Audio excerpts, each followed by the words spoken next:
Okay, so welcome everybody to the first edition of our Does God Exist class. We are going to be hopefully covering this, I hope, over the next 5 weeks.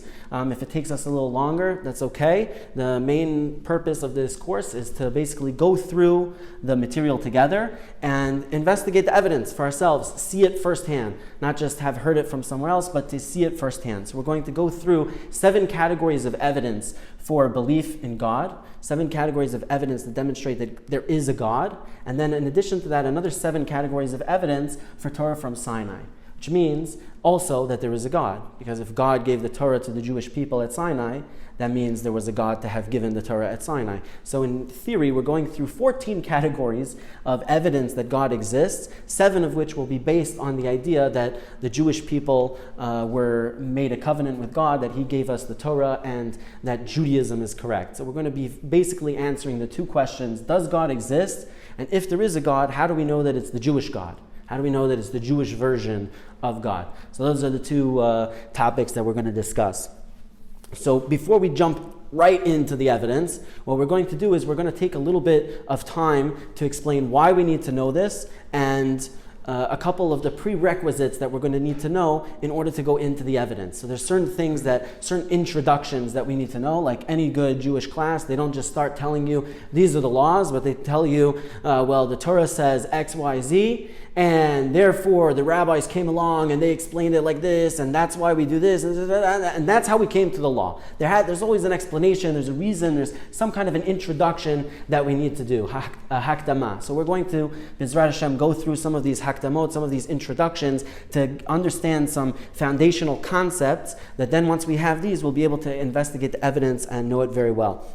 So the first, most important thing is it's the first of the 10 commandments. And it's the first mitzvah in the count of 613 by Maimonides. Maimonides says that we have a mitzvah rishona me mitzvat aseh. It's the first mitzvah of the positive commands. Leida sheyesh ham Eloah shene'emar anochi Hashem Elokecha. To know that there is a God, as it says, I am Hashem your God who took you out of Egypt. The first of the 10 commandments is to know that there is a God. So we have an obligation, know that there is a God. So the first thing that we have to ask in Judaism, when we start getting a mitzvah or we get anything like that, is first, before we even get into the details, we say, define your terms. What do you mean know? What do you mean God? When you say know that there is a God, what does that mean know? As opposed to what? As opposed to not knowing? Who was Hashem talking to? Was God not speaking to the Jewish people who were all prophesying at the mountain? So obviously they knew that there was a God. So what does it mean, know that there is a God? It must mean something deeper than what it seems at first glance. And what does it mean, God? What do we refer to when we say that there is a God in Judaism? What are we referring to? What does that mean that there is a God? What do we believe about God? How do we define Him? So we're going to go through that, B'ezrat Hashem. So first of all, we said, what is know? So what is knowledge? What does it mean to know something? When we say that we know something, what do we mean? So the first thing to do is, if you want to get an idea of what it means to know something, we have to take a reading in ourselves and make a list of what are things that we know. I know that, for example, I have 5 fingers on my hand. I know I have 10 fingers on both my hands if I put them together. Right? So now I've got 10 fingers, I've got 5 fingers. Know that the earth is round.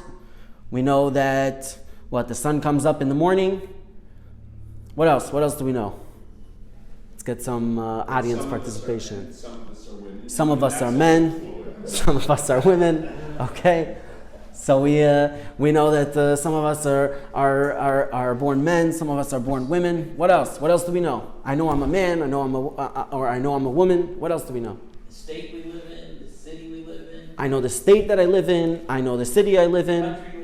The country I live in. I know maybe the continent. I know maybe who my parents are. I know maybe what kind of car I drive. We have all these different things that we know, right? I know that there is a law of gravity. If I throw a ball up in the air, it's going to fall down. So these are all things that we know. The first step is to realize that these are really convictions. These are firmly held beliefs. These are convictions. It's not necessarily what we refer to when we say knowledge. This is a list that we can make, and if you take a list of all of the things that you think you know, you can actually categorize them as different levels of conviction. What do we mean by that? It means, do you really know, for example, that the earth is round? Somebody tells you the earth is round. Do you really know that? Have you gone through the evidence? Have you investigated and seen the science to believe that the earth is round? Or were you just told that the earth was round and, in science class or whatever, and you just took it for granted? Or did you actually investigate it? Do you actually know that, the state we live in is Florida or not? Do you know that you have 5 fingers or not? Some of these things we'll find that we do know. Other things we'll find that these are things that maybe I know a little bit less. Maybe I don't know necessarily that maybe the world is round in the same way that I know I have 5 fingers. Maybe that I'm a little fuzzier on. And maybe if I tell you, that the election was stolen or the election was not stolen, that might be something you might be fuzzy on too. You might not really know. How can you prove that? How do you know one way or not? Some of us know. So these are levels of, so what does that mean? There's 3 levels of conviction. There's 3 different types of convictions, 3 levels of types of things that you can know. Level 1 is knowledge. Knowledge is something like, I have 5 fingers. That means it's clarity. It's crystal clear to me. You're not going to be able to convince me otherwise. No matter how many, you can give me all the proofs in the world that I have 12 fingers on my hand. I'll go, okay, you want me to prove it to you? Look, 1, 2, 3, 4, 5. It's crystal clear. I have 5 fingers. I know that like I know anything else. This is the prime example of clarity. We're going to call it 5-finger clarity. But then level 2 is, a step down from that is belief. You have knowledge and then you have belief. What's the difference between knowledge and belief?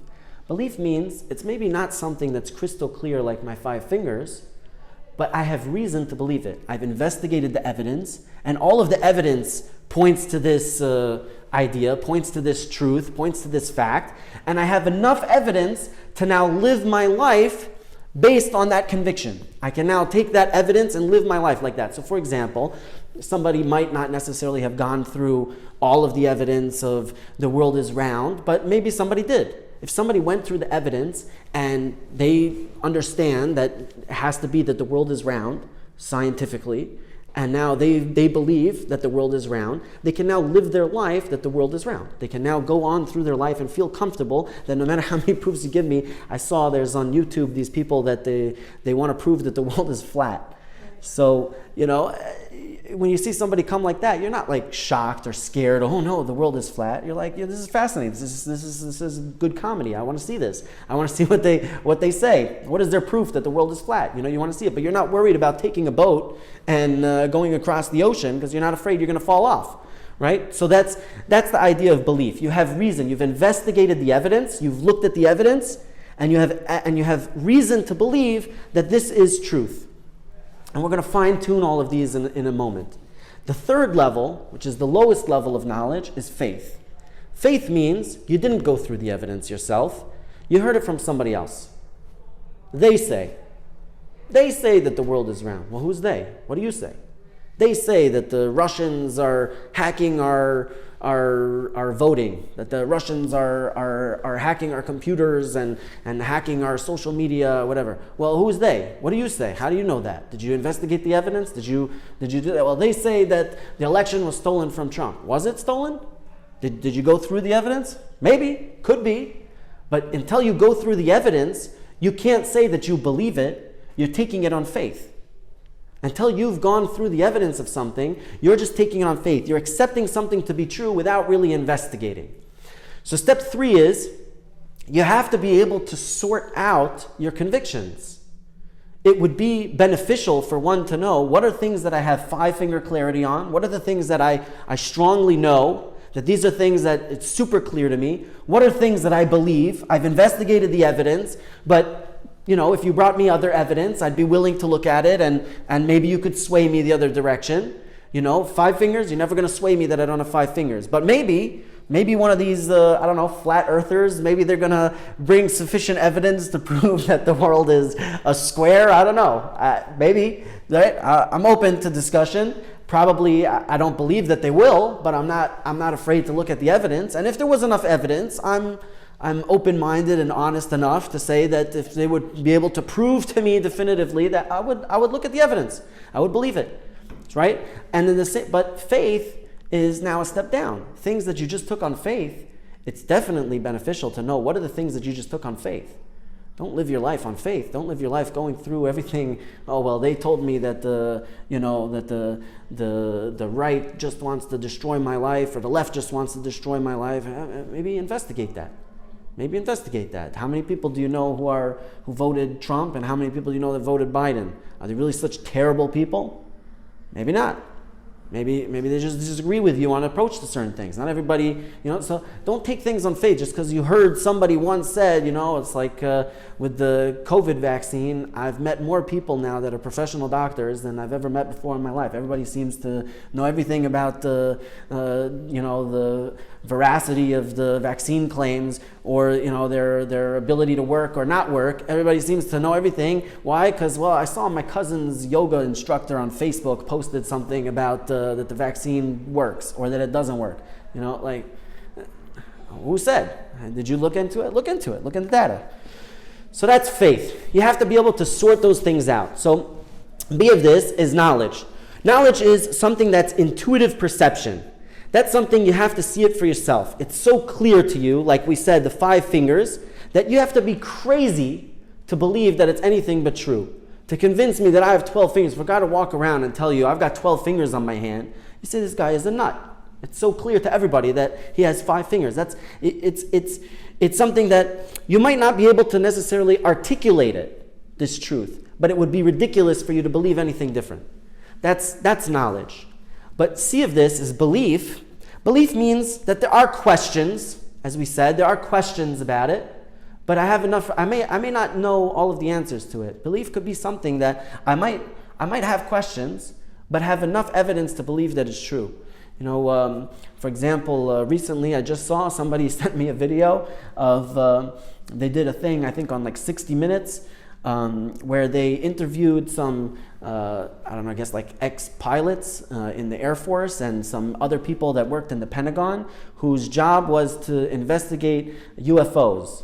And they basically, they have a different term for it, like UFAs or something like that. But it's like, basically, they showed things that they found on radar, and they found the people saw it. They have testimony that they saw these things, and they have no way of explaining it. And they were very concerned about it, and the Pentagon opened an entire division because they were worried that perhaps this was maybe like Russian aircraft or Chinese aircraft. It could be one of our enemies, has some kind of thing. But they couldn't explain it. But they definitely knew it was there, and they definitely knew that it was watching them. And they were very concerned about that, and then for some reason, they decided to close the division. My interest, I have a very short attention span, so my interest floated away from the video, but apparently they have this thing. So I might believe in aliens, I don't know, I might not, but I'm open to the evidence. So it could be, if some person could look into the evidence and say there must be aliens, there must be UFOs, or there must be advanced technology, but he might have enough questions that, I don't know necessarily I want to believe that. Or vice versa. He might say there's no such thing as aliens. We know there's no such thing as aliens. But that's pretty strange. It's pretty strange that it came up on radar and the people saw it. We should, maybe I have some questions. Right? So that's a belief. A belief is something that I look through the evidence, I have enough reason to believe something, but I have some questions. That's belief. Faith is that you're having trust in someone else. You didn't go through the evidence on yourself. You didn't investigate it. Faith is that it's really, you're believing in reality not because of your perception, but for a feeling. I feel like, I feel like it's the right thing. I feel like the election was stolen from Trump. Did you look through the evidence? Not. I didn't look through the evidence. Now that doesn't declare that something is true or not true.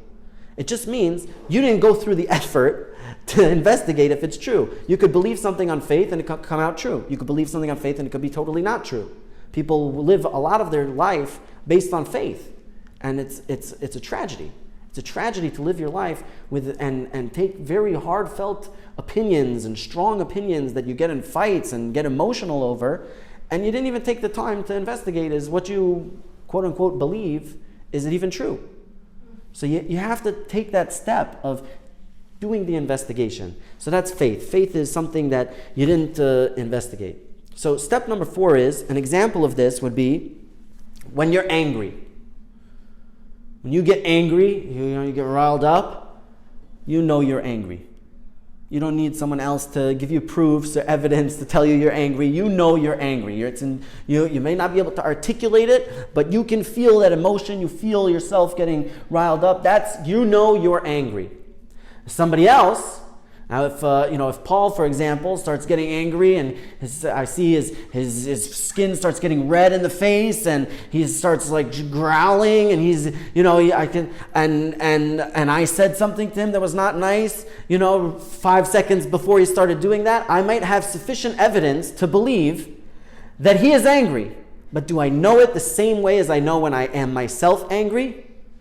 No, he could be faking, right? Sometimes my kids do something and I don't want them to do it again, so I pretend like I'm really, really angry, but inside I know he's 4 years old. That's how they are. That's how kids are, right? But sometimes you want them not to do it again, so you make a big show, you turn into the Hulk, right? But inside, right, it's nothing. So it could be maybe he's not really angry with me, but I may have enough evidence to believe, hey, maybe this is not the right time to, ask him if he wants to buy me basketball tickets. Let's place your chips appropriately. But that would be belief. But faith would be if Kevin tells me that Paul is angry and I don't even see Paul. And I just take Kevin's word for it. Okay, maybe I don't call Paul right now and ask him for a donation for the kollel. Maybe that's not the right time. Kevin just told me he's angry. That's not the right time, right? So that's faith. Because I didn't investigate. I didn't go check it out. Is he really angry? Maybe he's not angry. Maybe this is the best time to ask him for a donation. Who knows? But I take it on faith, right? I say, Kevin's going to lie to me. That's all right. I'll call him later. Right? I didn't really want to make a call anyways, ask people for money. It's not so nice, right? So I move on. So that's faith. So those are the 3 different levels. That's a good example. Step 5 is to realize that faith is blind.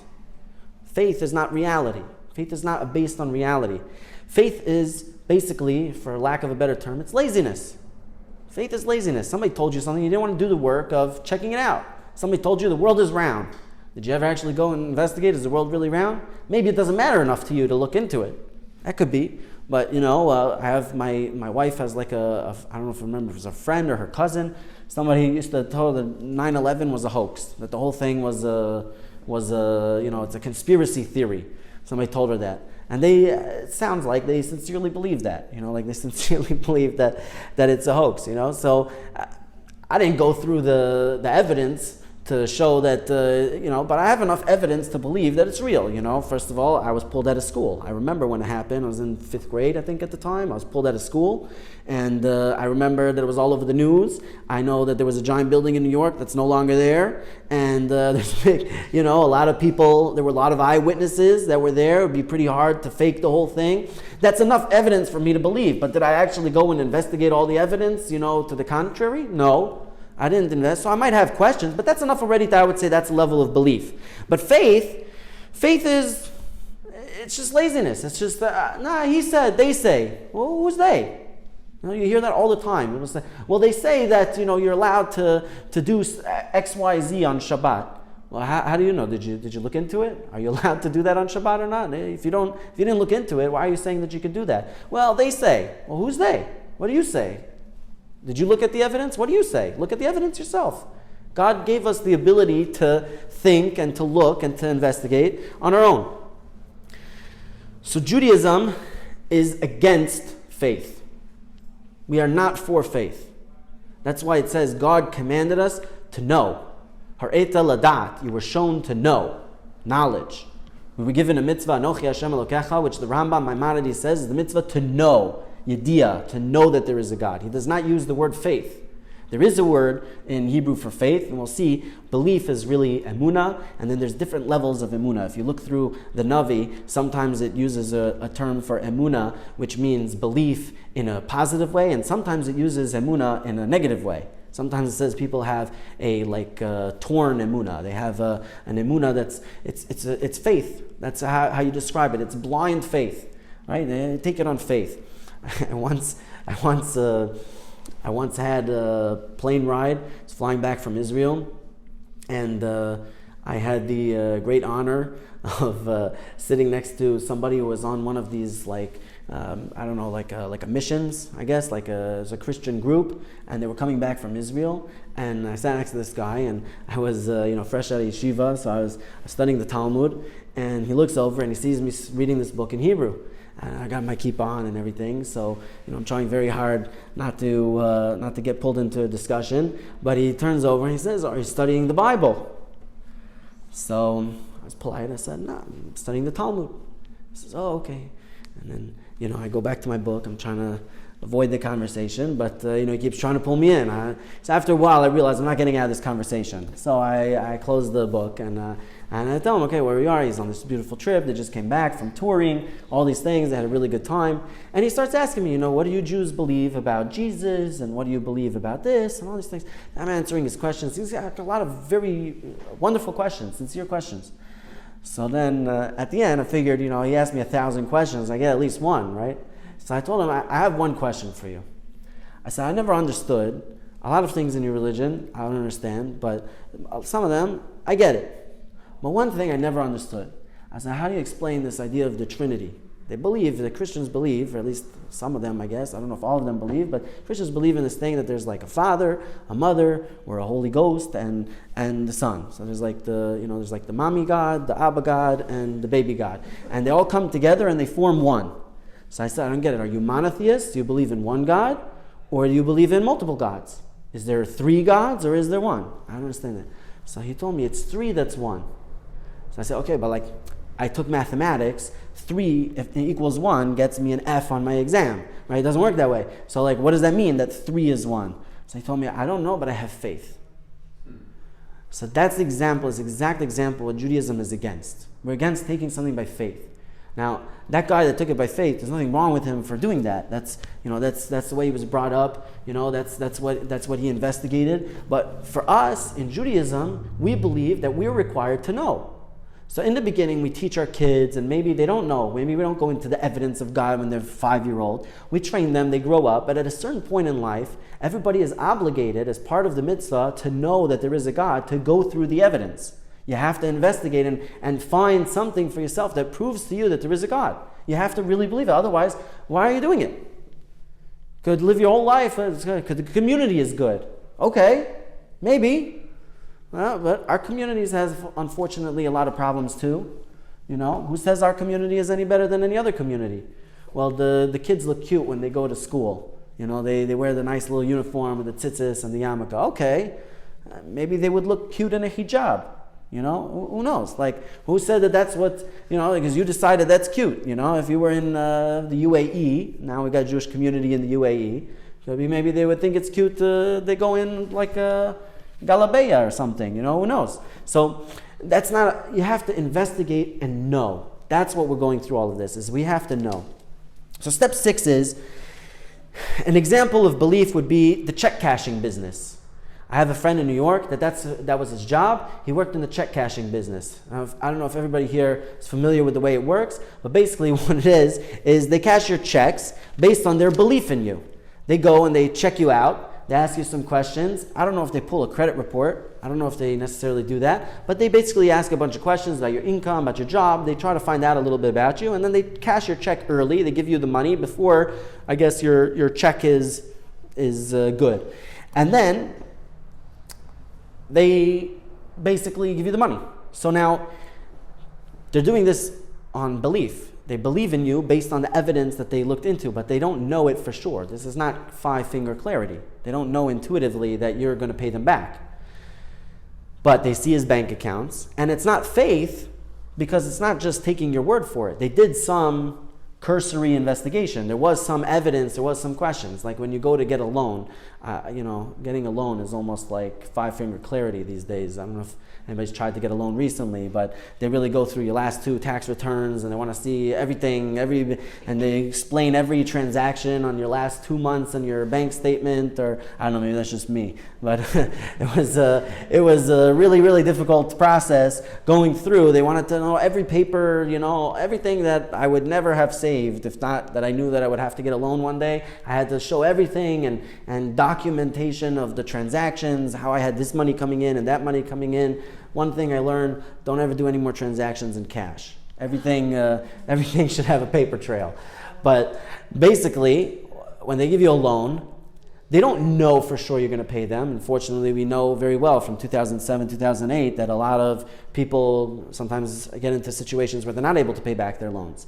But based on your income, based on your last 2 years' income, based on your tax returns, based on what they know about you, they have enough belief in you, they have enough evidence to support that you probably are going to make your payments on your mortgage and do that. They're not taking it on faith because they're not just taking your word for it. I don't know, maybe in 2005 they used to do that, but they definitely don't do it anymore. They're not just, there's no more income-based loans. They maybe now it's starting up again, but they check you out. So it's not faith either.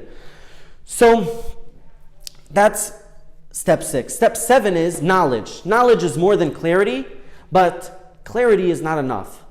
Once you know something in your head, you have to make it real. Now you have to take that knowledge and do something with it. It has to become a part of you. That's what it means, yediyah. Yediyah is not just that I know something in my head, but to make it a real yediyah, to make it a real knowledge, I have to now take it from my head and transfer it from here down into here. I've got to bring it into my heart. I have to make it real.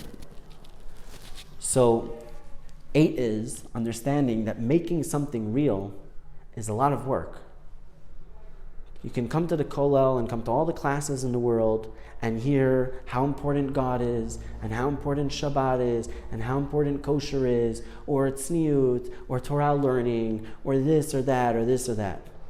But until you take what you learn and take it from here and put it in here, I don't want to say it's meaningless, but it's pretty close to it because you're not living by your knowledge. You're not living by what you know. It's all in your head. Until you make it a reality for yourself, it's just like reading a history book. It was a nice intellectual exercise, but you didn't do anything with it. So but to get to that point where it's real is a lot of work. We know ourselves that sometimes we've heard something, we were inspired by a lecture or something, but then we went out and we went back to our regular lives. Nothing ever changed. So it takes a lot of work to make something real. So I'm going to give you an example that's maybe a little bit extreme. I hope it doesn't offend anybody, but basically, there were, let's imagine for a moment, none of us, Rahman al-Islam, but let's imagine somebody's playing tennis, the guy's playing tennis with his dad. And all of a sudden, in the middle of the tennis game, his dad drops down on the floor, clutches his chest, and within a few moments stops moving. So what are you going to do? You run over, you feel for a pulse, there's no pulse, you call for 911, you start panicking. Now at that point, you think your dad is dead? You say, no way, he's dead. He's not dead. We're going to call the doctors. The doctors come and they take him off to the hospital. You get into the doctor's room and the doctor goes and he's doing all kinds of tests and everything. And he comes out and he says, I'm sorry, son, but you didn't make it. Your dad's dead.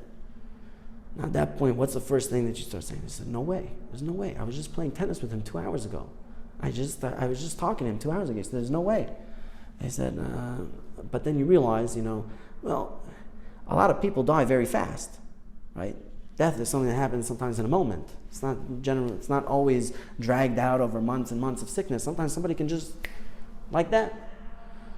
So then you say, but this doctor doesn't know what he's talking about. I want a second opinion. But then you realize, he's a doctor, right?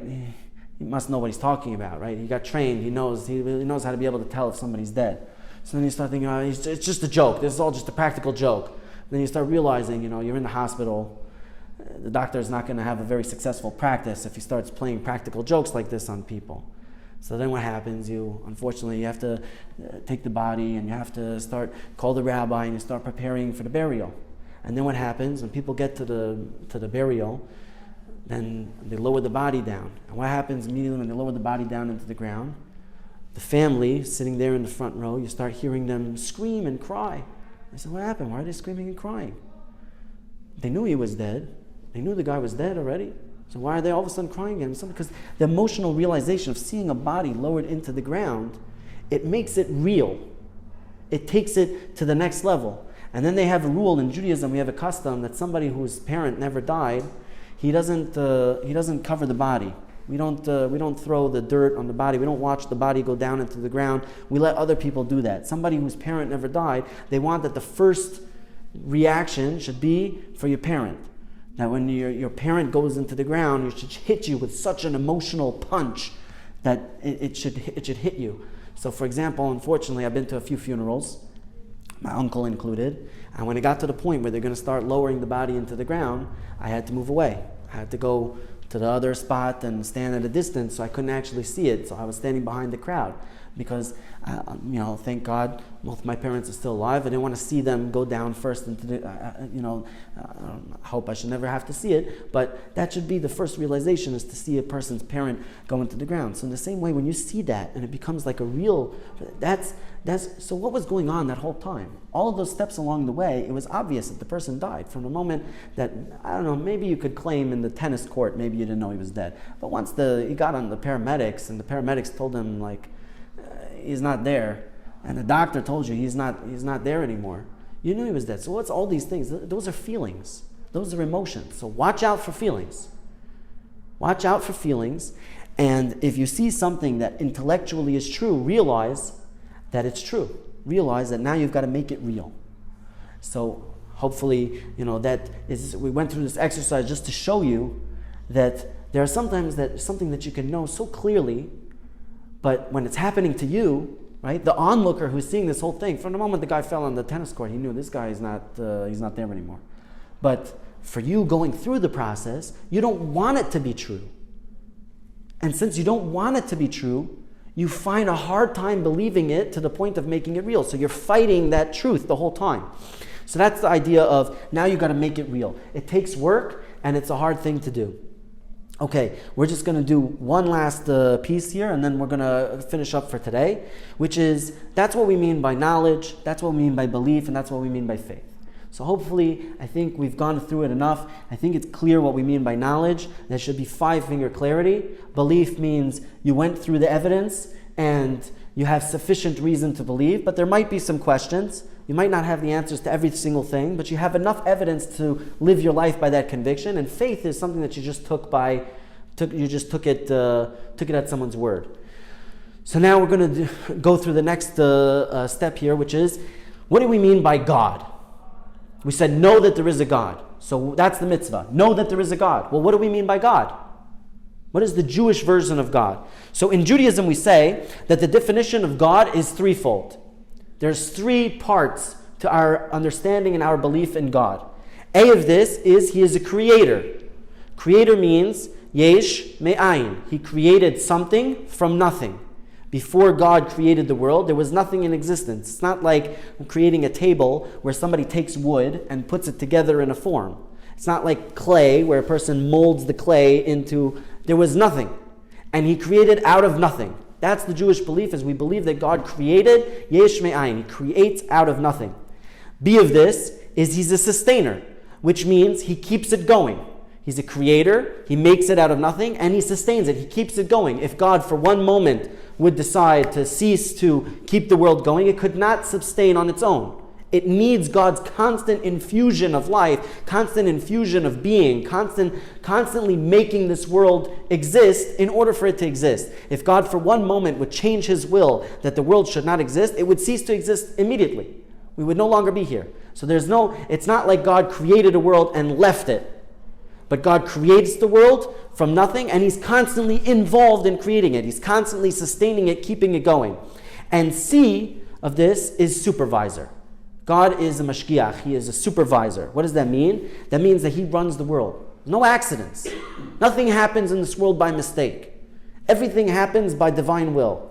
God is running every single moment of our lives, which means that everything that happened to us in our lives was the divine plan. God knew what was going on. There's no mistakes by God. God doesn't make mistakes.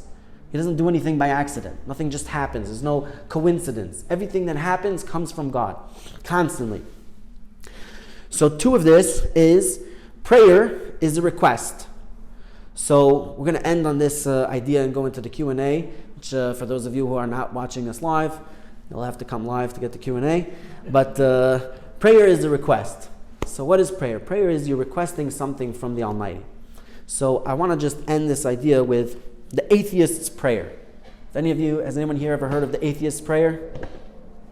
Okay, so we'll talk about the Atheist Prayer. So the Atheist Prayer is a story that happened to Rabbi Noach, where there was a guy that he wasn't very observant, let's say. So he went to the kotel, this guy, and while he was at the kotel, he goes and he puts on one of those kippahs they give out at the kotel. I don't know if you've ever seen those little cardboard kippahs, and he's there in his jeans and a t-shirt. Then he goes up to the wall, and he's clearly having an experience. So one of the yeshiva guys from Esha Torah, that's what they do. They see these guys. So he sees this guy's clearly having an experience. He's walking backwards from him. So he grabs onto him and he tells him, why don't you want to come to the yeshiva? The guy turns around. He's like, hey, get your hands off me, you crazy person, what are you touching me? He says, what do you want? He said, I'm sorry, I wanted to ask you if you want to come to the yeshiva. He says, yeshiva, what's that? He says, yeshiva is a place where you learn about God. How do you explain the yeshiva? He's like, it's a place where you learn about God. So he says, okay. So he brings him into the yeshiva, and he brings him to Rabbi Noach Weinberg, who's the dean, and he comes into the office. So Rabbi Noach Weinberg says, what's your story? How'd you get here? So he tells him, he says, Rabbi, I'm an atheist. I don't believe in God. He says, you're an atheist? He says, wow. Who brought you here? He says, why? He says, I want to know which kid brought an atheist into my office. So he said, I want to get the guy in charge. He said, what are you talking about? He says, I want to give him a reward. He said, my whole life I'm looking for a true atheist. I never found somebody who was a real atheist. And here you're coming in, you're proclaiming that you're a real atheist. He says, I want to give the guy $100. He says, no, Rabbi, he doesn't deserve any reward. He says, why not? He says, I'll tell you. He says, I went to the kotel, and I was standing at the kotel, and I thought I was speaking to stones. I felt there was nothing to this, but I figured it's a historic place. I should come to the kotel. So I came to the kotel, I walked up to the wall, and I felt something. I don't know what it was, but I felt a little emotional. I felt something. So I made the following prayer. I said, God, I don't believe that you exist. I think right now I'm speaking to the wall. But if you do exist, if there is a God, I want you to know I'm not against you. I'm not. I don't have anything. I don't have any qualms with you. I'm not in a fight with you. I just don't know that you exist. So if you do exist, give me a sign. And he says, and then I'm walking backwards, and one of your yeshiva guys grabbed me and tells me, do you want to come to a house where we learn about God? So he said, so he doesn't deserve any credit. It was all God. And he says, but now you better prove to me that there is a God. So that's the atheist prayer. So, we all, I think, should make the atheist prayer. We all, at some point in our lives, should make a prayer where we're just real with God. Why was his prayer answered like that so immediately? Because he was real with God. He said, listen, this is how I feel. I feel that I believe in you, but I have a lot of questions. I don't really know, or maybe I don't believe in you, or I'm not sure if I believe this, that, whatever. But just, give me something. Let me know what's going on. So that's the atheist prayer. And okay, we're gonna end here for today. And God willing, next Monday, 7 p.m. we'll continue on. We'll start getting into how do we actually fulfill this commandment. How do we now take it to the next level? And from there, we're going to start heading on into the evidence.